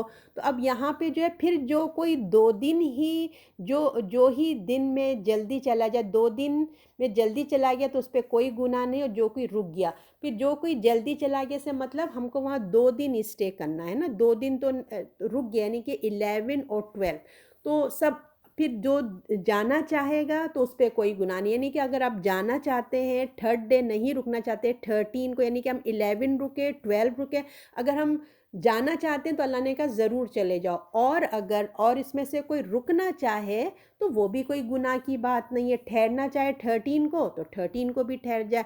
تو ان 3 دنوں کو ہم کیا کہتے ہیں، ایام تشریق کہتے ہیں ہم لوگ۔ آپ نے بقرہ عید پہ آپ کو یاد ہے نا، ہم لوگ اللہ اکبر تکبیرات پڑھتے ہیں عصر کی نماز تک، تو یہاں بتایا جا رہا ہے کہ تم رکنا چاہتے ہو تو رک لو، تو ہم کو یہاں جو ہے تعلیم دی جا رہی ہے کہ یہ 5 دن جو ہے نا، ان میں سے کیا کرنا ہے، اللہ کو یاد کرنا ہے، یاد کرنا ہے اللہ کو، اور یہ 3 دن رہو یا 2 دن رہو، اگر تیسرے دن تم رہو گے تو یہ ایک نفل کی طرح ہے، جیسے اللہ تعالیٰ ہوتے ہیں نا فرائض کے بعد نفل ہوتے ہیں، تو یہ 3rd ڈے جو ہے وہ نفل کی طرح ہے، تو اللہ کی یاد کے لیے تم رک جاؤ، تو لوگ تو ہے نا، تو رک جانا تمہارے لیے اچھا ہے، کیونکہ یہ موقع بار بار تو تمہیں نہیں ملتے نا۔ اصل چیز کیا ہے، تم 2 دن رکو یا 3 دن رکو، اصل چیز کیا ہے، تمہارے دل میں تقوی ہونا چاہیے، اللہ کی محبت ہونا چاہیے، اللہ کا ڈر ہونا چاہیے۔ 3 یا 2 دن اصل چیز نہیں ہے، کیا ہے اصل، ہم کو وہاں رہ کے کیا کرنا ہے، ہمارا تعلق اللہ سے کس طرح کا مضبوط ہوا ہے، اللہ کی عبادت کے لیے ہم نے اپنے آپ کو کیسے فارغ کیا، اصل چیز یہ ہے۔ تو یہاں پہ یہی بتایا جائے، تو اس پہ کوئی گناہ نہیں، اور جو کوئی رہ گیا تو اس پر بھی کوئی گناہ نہیں، جو کہ ڈرتا ہو، یعنی کہ چیزیں، اصل چیز جو ہے نا تقوی، اور اللہ سے ڈرتے رہو، جان لو کہ بے شک تم اس کے پاس جمع ہونے والے ہو۔ اب اللہ نے کہا یاد رکھو، یاد رکھو، یاد رکھو، تم ایک دن تم کو جمع ہونا ہے، اصل چیز یہ ہے کہ ایک دن تمہیں اپنے مالک کے آگے، اپنے مالک کے پاس جانا ہے، اپنے خالق، تمہارے پیدا کرنے والے کے پاس تمہیں اپنے اعمال کا جواب دینا ہے کہ تم زندگی کن طریقوں سے گزار کے آئے ہو، تم ایک مالک، ہمارے رب العزت کے حضور ہمیں پیش ہونا ہے، اور ہمارے خالق جس نے ہمیں پیدا کیا ہے وہ ہم سے پوچھے گا کہ جو میں نے تمہیں سب کچھ دیا تھا تم کیا کر کے آئے ہو، ہمیں جواب دینا ہے۔ تو یہ ایک ایسی چیز ہے، یہ ایک ایسی بات ہے نا کہ ہم کو واپس پلٹ کے جانا ہے، تو جو ہماری عبادات میں نا موٹیویشن پیدا کرتا ہے، خوبی کو پیدا کرتا ہے، زندگی میں ہم کو ایک زندگی گزارنے کے لیے موٹیویٹ کرتا ہے، ہمیں ایک شان سے ایک ہمارے اندر ایک چیز پیدا ہوتی ہے۔ اگر ہم یہ بات کو بھول جائیں گے، ہے نا، یہ چیز ہمارے ذہن سے اتر جائے گی، تو کیا ہوگا، ہر چیز آنکھوں سے جو ہے غائب ہو جائے گی، کہ پھر دنیا ہی دنیا ہمارے سامنے رہے گی، ہر چیز پہ پردہ ڈل جائے گا، ہے نا، ایک ہم غفلت کی زندگی میں چل جائیں گے۔ تو حج کی عبادت ہمیشہ سے دیکھیے، اب یہاں پہ اللہ نے ہمیں پورے جیسے حج کے بارے میں بتا دیا ہے، اور حج بہت بڑی عبادت ہے، اور حج کا مقصد کیا ہے کہ ہم اپنے اندر تقوی پیدا کرنے جاتے ہیں۔ تو حج ہمیشہ سے تھا، ٹھیک ہے، اس عنایت سے آپ کو پتہ چل گیا نا، حج، روزہ، نماز، زکوٰۃ، یہ ہمیشہ سے چلا رہا ہے، ابراہیم علیہ السلام کے زمانے سے سے چلا رہا ہے مگر بدعات پیدا ہو گئی تھی. تو قرآن اور جب رسول اللہ آئے تو جو جگہ جہاں جہاں غلطیاں تھیں نا قرآن ان کی اصلاح کرتا چلا جا رہا ہے. یعنی کہ ہر ایک چیز کو نہیں دوبارہ سے رینیو کر رہا بلکہ جہاں جہاں ڈیفیکٹ تھا وہاں وہاں قرآن اس کی اس بدعات کو ہٹا کے صحیح چیزوں کا چہرہ اللہ نے ہمیں دکھا دیا. صدق اللہ العظیم. اگر ہم ان آیات پہ غور و فکر کرتے ہیں تو ہم نے اصل چیز کو کیا پایا؟ اصل چیز انسان کے اندر ہم نے جو ان آیات سے جو لیسن لیا ہے وہ کیا ہے؟ تقوی ہونا چاہیے.